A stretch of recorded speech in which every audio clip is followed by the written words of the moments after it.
San Marcos, capítulo número 16. Vamos a leer los últimos versículos del 15 al 20. Dice así la palabra: y les dijo: id por todo el mundo, predicad el evangelio a toda criatura.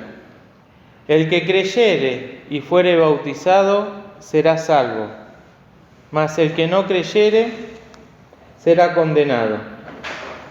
Y estas señales seguirán a los que creyeren. En mi nombre echarán fuera demonios, hablarán nuevas lenguas, quitarán serpientes, y si bebieren cosa mortífera, no les dañará.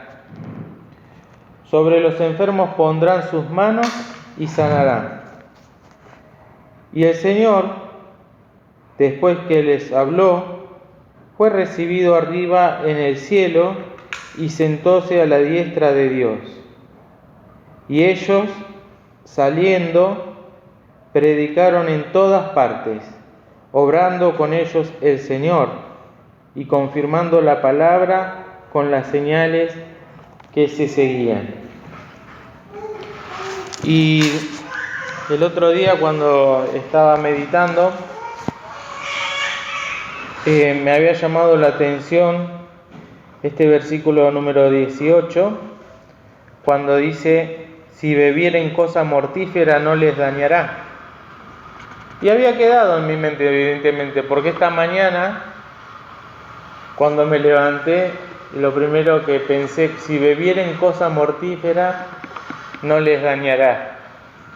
Así que inmediatamente me fui a leer y a profundizar qué quiere decir esto, porque no es que uno lo sabe, sino que tiene que ir a buscarlo en la palabra.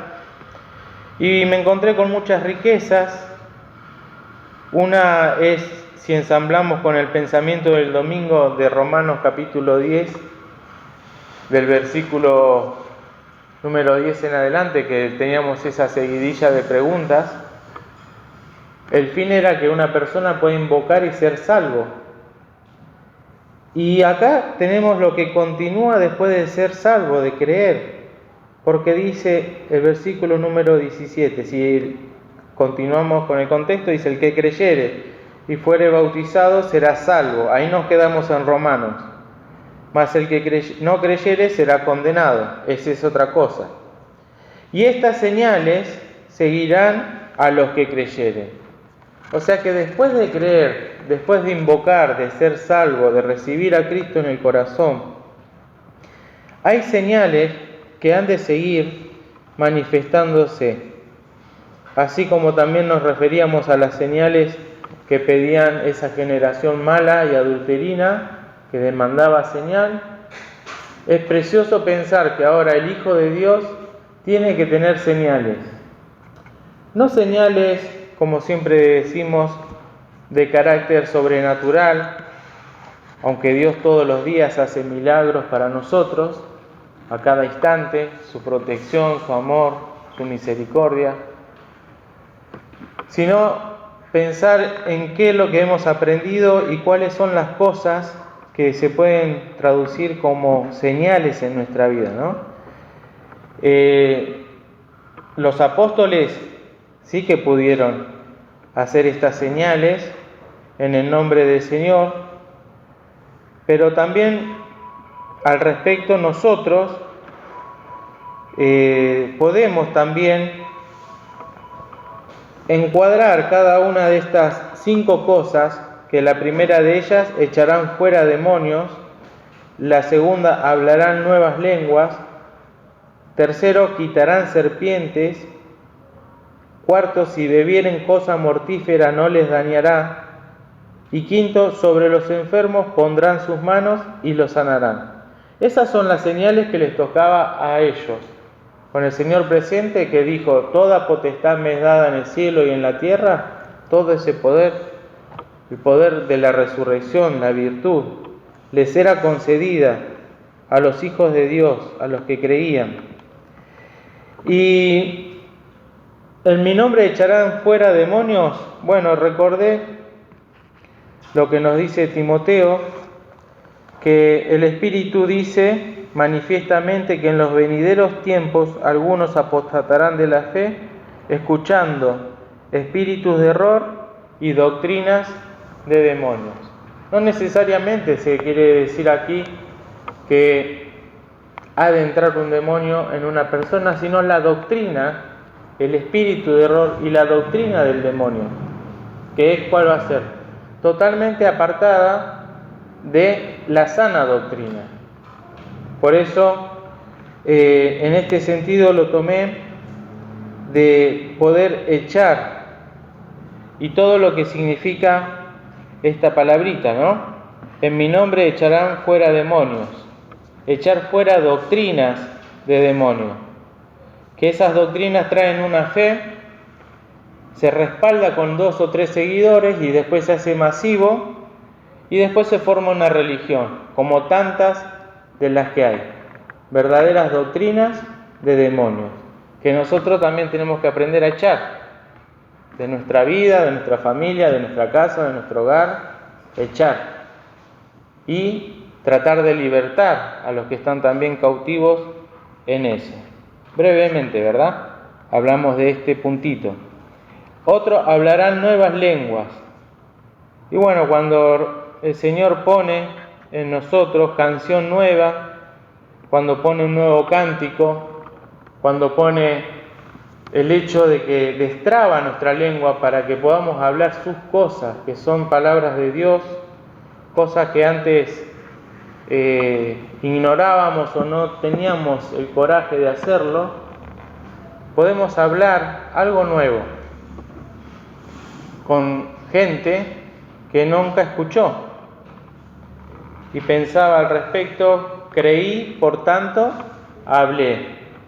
Y después ese mismo versículo está en Corintios, donde Pablo dice, nosotros también hemos recibido el Espíritu, por lo cual también hablamos. El Espíritu es el que nos hace hablar. Y Dios pone de sus palabras en nuestra boca para que podamos responder muchas veces con mansedumbre a los que nos demandan razón de la esperanza que hay en nosotros. Y es así que después de hablar con alguien, nos quedamos aún nosotros mismos maravillados de las palabras que salieron. Me ha pasado muchas veces, ¿no? Situaciones en donde tenés esa vocecita, no hables, y otra vocecita, como decía Marco, la conciencia, que es guiada por el Espíritu, utilizada. Hablá, ahora, este es el momento, dale. Se pasa y hablás y decís y se abre todo un nuevo diálogo. Hablarán nuevas lenguas. Quitarán serpientes. Y esto ya parece algo, ¿cómo podemos decir? Lejos de nosotros, porque no estamos en una zona tropical donde abundan, como en Misiones o en alguna selva, o en el desierto donde están las serpientes ardientes, ¿no? Pero si lo trasladamos al plano en el cual vemos la ponzoña, la maldad y el efecto que produce una serpiente, debemos nosotros analizarlo así. Toda otra serpiente que sea puesta en alto en vez de Cristo, ¿no? Que así como Moisés levantó la serpiente en el desierto y era figura de Cristo, toda otra serpiente que el hombre ponga en lugar de Cristo y este crucificado debe ser quitada de adoración, de rendirle culto. Y aún la peor serpiente ya sabemos cuál es, la que tenemos nosotros cada uno en nuestro corazón, nuestro yo, que siempre anhela estar en alto. Pero cuando dice quitarán, ¿de qué verbo viene la palabra quitarán? Quitar, ¿no? Y quitar quiere decir apartar una cosa de otra con la que está o forma parte o de un sitio en la que se hallaba. También significa hacer desaparecer una cosa. también significa quitar, disminuir una cosa a su magnitud. Eso es quitar. Yo acá me anoté algunos versículos, pero me gustaría que participemos un poco. ¿Qué textos se acuerdan ustedes que digan de quitar en la Biblia? Sí, lo anoté acá. Muy bien, de Moisés en Éxodo 3. Quita la sandalia de tus pies. ¿Qué más? Sí, eso está rayendo la cédula de los ritos que nos eran contrarias y enclavándola en la cruz. Sí. Cuando estaban hablando de Barrabás, el Señor. Quita, crucifícale. ¿Qué más? ¿Qué dice Efesios que debemos quitar?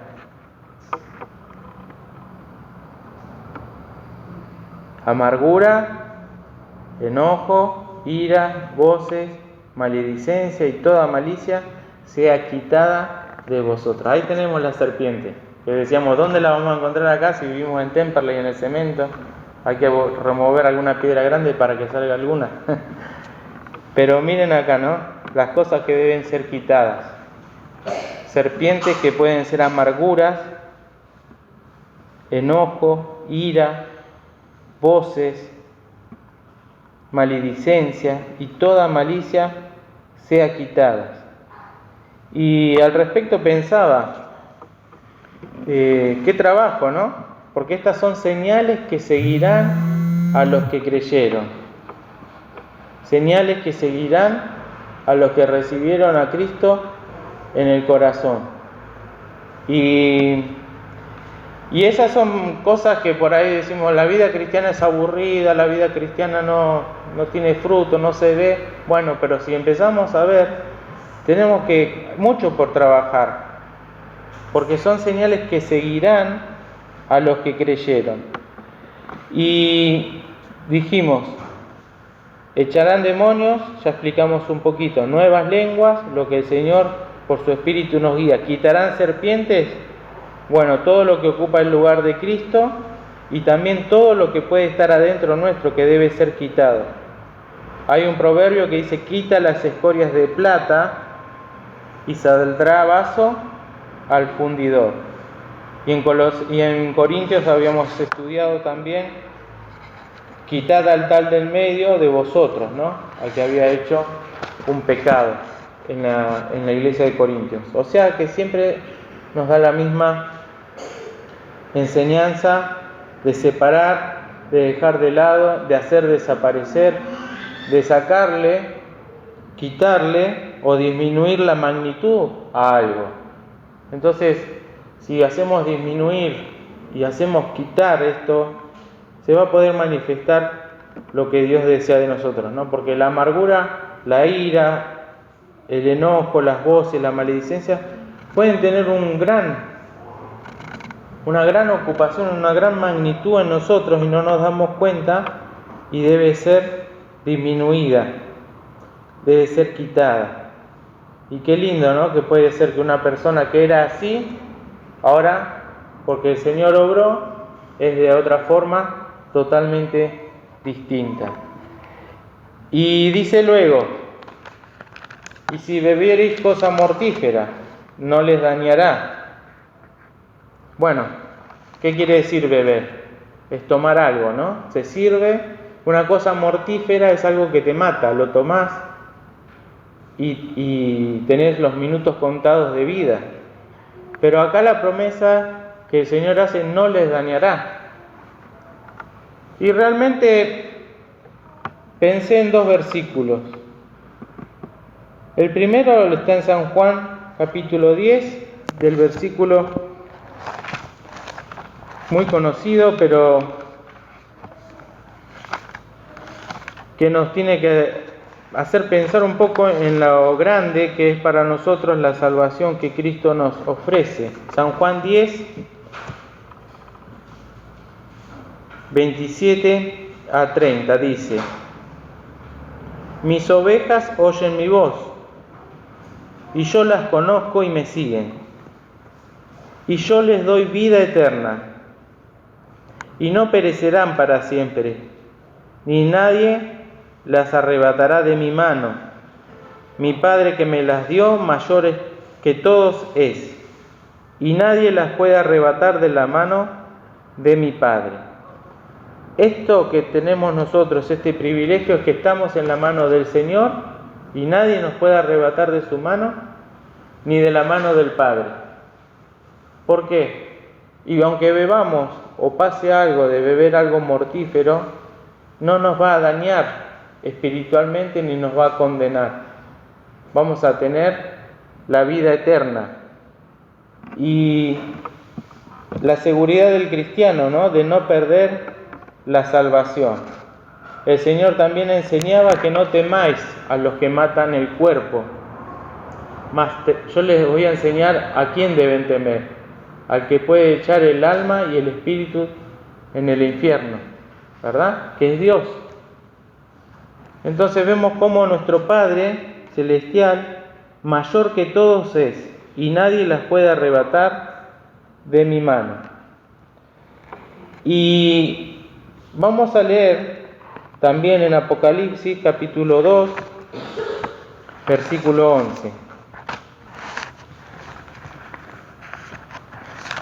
Porque también pensaba al respecto, cuánta duda a veces se tiene de alguien que profesó la fe y después se apartó y siguió viviendo cosas mortíferas, ¿no?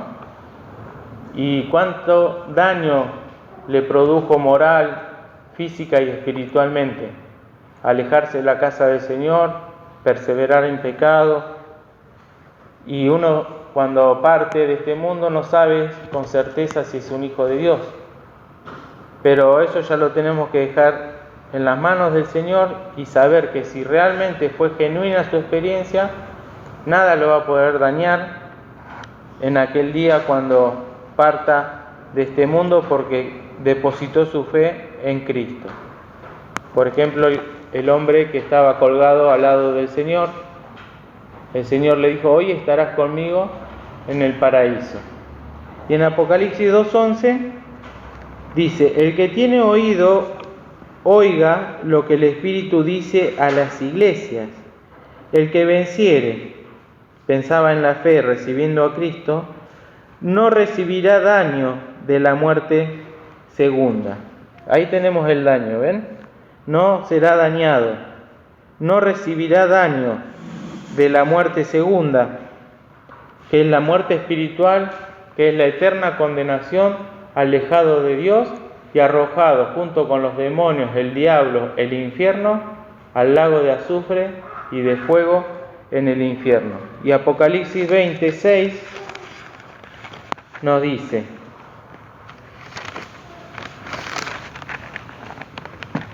bienaventurado y santo el que tiene parte en la primera resurrección, en la que estamos esperando nosotros. La segunda muerte, que es la que decía en el 2:11, la eterna separación de Dios, no tiene potestad en estos. Antes serán sacerdotes de Dios, de Cristo, y reinarán con Él 1000 años. Y aunque parezca un poquito forzado el texto, la interpretación, pero me llenó mucho el corazón a mí, porque tener esta paz, que estamos en la mano del Señor y que tenemos esta seguridad eterna, más allá de lo que es lo físico, lo eterno, de no ser dañados por la muerte segunda. Sí, el Señor ya lo venció en la cruz, como lo dijo Flora en ese texto, que quitó la vergüenza y venció y triunfó en ellos en público, enclavándolos en la cruz. Y entonces, qué lindo, ¿no? Poder pensar en esto, que aunque haya cosas mortíferas, la salvación es un sello que no se va más y es eterno. Y en eso debemos descansar. Se da la palabra, se acepta o se rechaza, pero estar seguros de que la obra ya le pertenece al Señor y al alma. Y luego terminamos los dos últimos versos, falta la partecita que dice, sobre los enfermos pondrán sus manos y sanarán.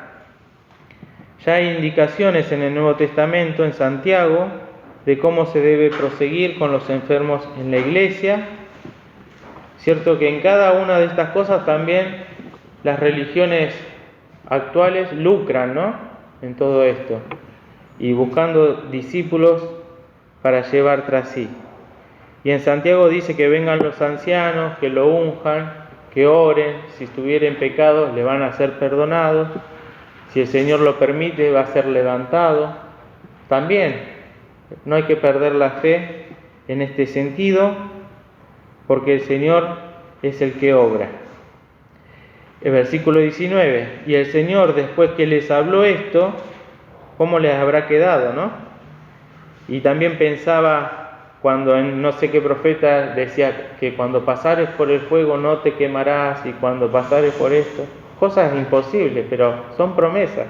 Y sabemos que después se cumplieron con los amigos de Daniel, por ejemplo, o apagaron fuegos impetuosos de Hebreos 11. Y esto es parecido también, porque si cada uno puede buscar su forma de hablar, la forma de echar un demonio, que puede ser simplemente una literatura que leemos, un librito del mundo y se entra, una música que escuchamos todo el día, demonios, ¿no?